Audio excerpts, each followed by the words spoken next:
Јас немам слушнато да колега маж не е унапреден заради тоа што е млад или заради тоа што станал родител.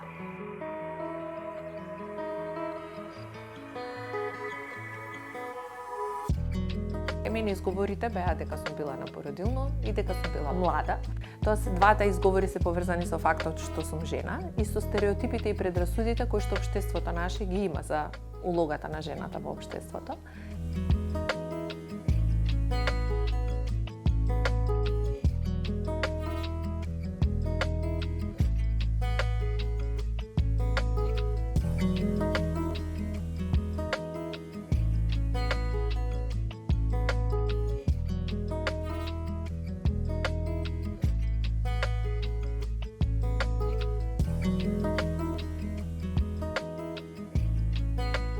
Значи, доколку ние сме гласни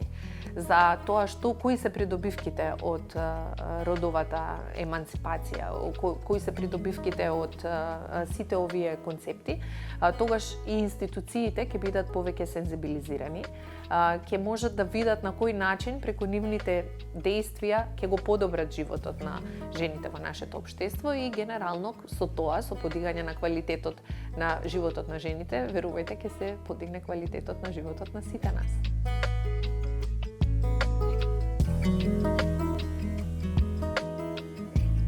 И тоа што сум жена во оваа борба не ми помага. Може да ми помага тоа што сум упорна и тоа што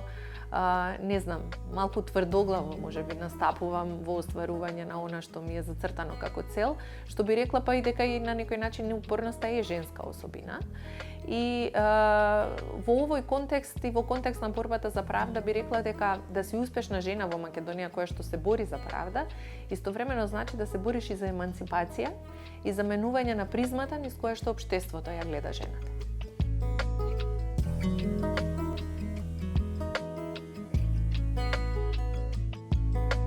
Би рекла дека одлуките кои што ги носи комисијата, кои што се од овој тип, се навистина важни, затоа што тие на некој начин ја поддржуваат борбата за родова еднаквост, во смисла што даваат можност да се воспостават стандарди според кои што жените нема да мора да избираат дали ќе бидат мајки или ќе бидат професионалци, туку ќе можат паралелно да бидат и мајки и да имаат професионален ангажман и успех во професионалниот живот.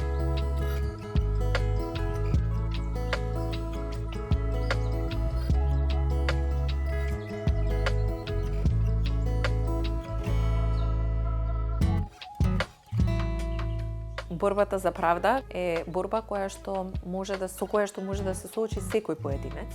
и станува збор за тежок, макотрпен процес. Пред се е процес борбата за правда. Процес во кој што најпрво треба да се убедите себе си дека сте на вистинската страна и дека тоа што го правите е нешто кое што е важно и кое што е правилно. Потоа треба да ги убедите сите ваши најблиски околу вас и на крај треба да се соочите со системот, со сите форми на притисоци, закани, укажувања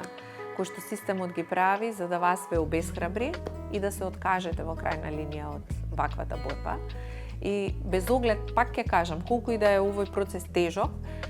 поентата е дека борбата за правда никогаш не е залудна и затоа не треба да се откажува.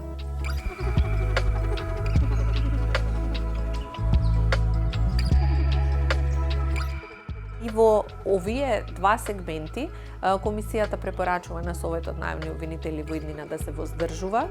од дискриминаторски практики, додека на председателот на Советот, како што и самите споменавте, препорачува да се извини.